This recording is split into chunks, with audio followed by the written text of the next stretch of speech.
So if you're not familiar with sensory percussion, it is a machine learning software that allows you to get 10 different zones out of one drum. And that's what this I can never say that word, visualization area is in the center. And if you play drums, you know that's a lot of different sounds you could get out of one drum. And that's great. I mean, utilizing these zones is awesome, but what is really, really cool about sensory percussion to me is that you can extract controllers out of it. There's several kinds.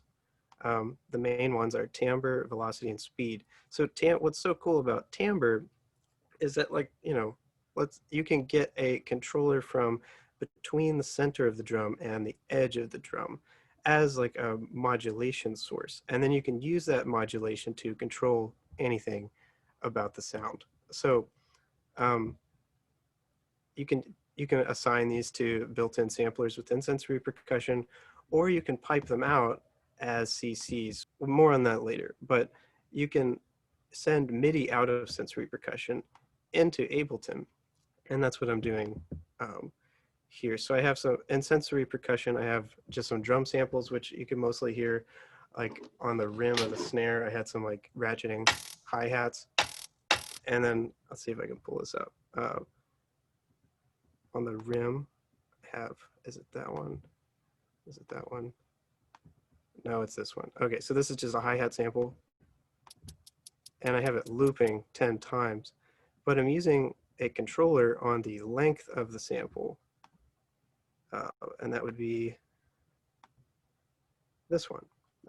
So depending on how hard I hit the rim tip with velocity, that determines how long the sample is, which translates to, like the rate of the repeat. And this is just a super specific example of using the technology, and I'll get into how I use it compositionally in a second. But so if I play really softly, you could see that the repeat time is pretty quick. And if I play harder, I'll just change the range to be dramatic. Interesting. I'm not sure why that's not working. Oh, there we go.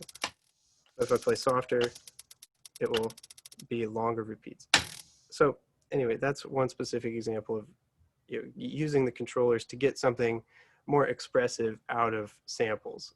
If you're a drummer and you've used traditional triggers or like a SPD or something, obviously you can play samples with velocity, and that's fine and great, but this allows you to go much further, and it's extremely open-ended what you can do with it. So what I love doing with sensory percussion is piping all that MIDI into Ableton and playing different instruments.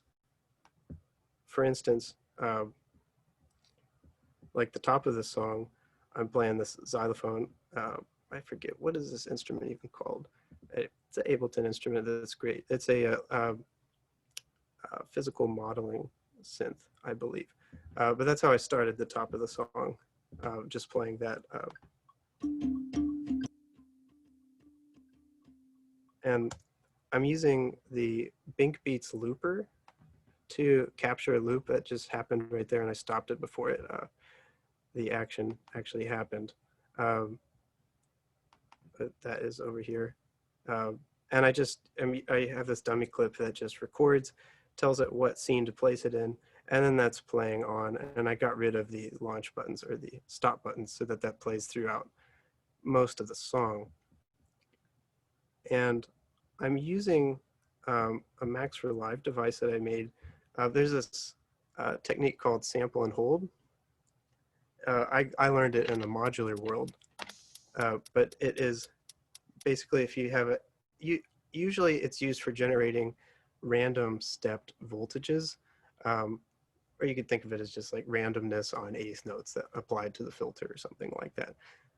But I fell in love with using it for melodic information, getting into using sensory percussion to compose and like perform melodic music from the drums. It became really appealing to me to be able to just write out a melody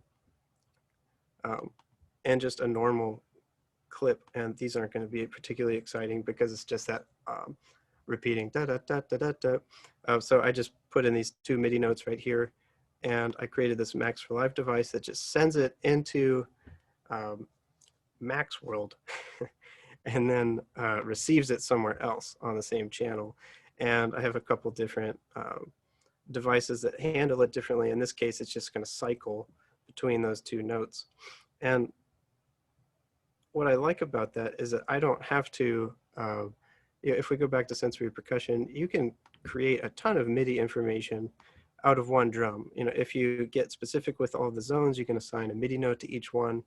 But I find that's kind of limiting and really hard to play a specific melody repeatedly. Like for instance, if your air conditioning went out and you're sweating so much you can't see out of your glasses, you might not get it quite right.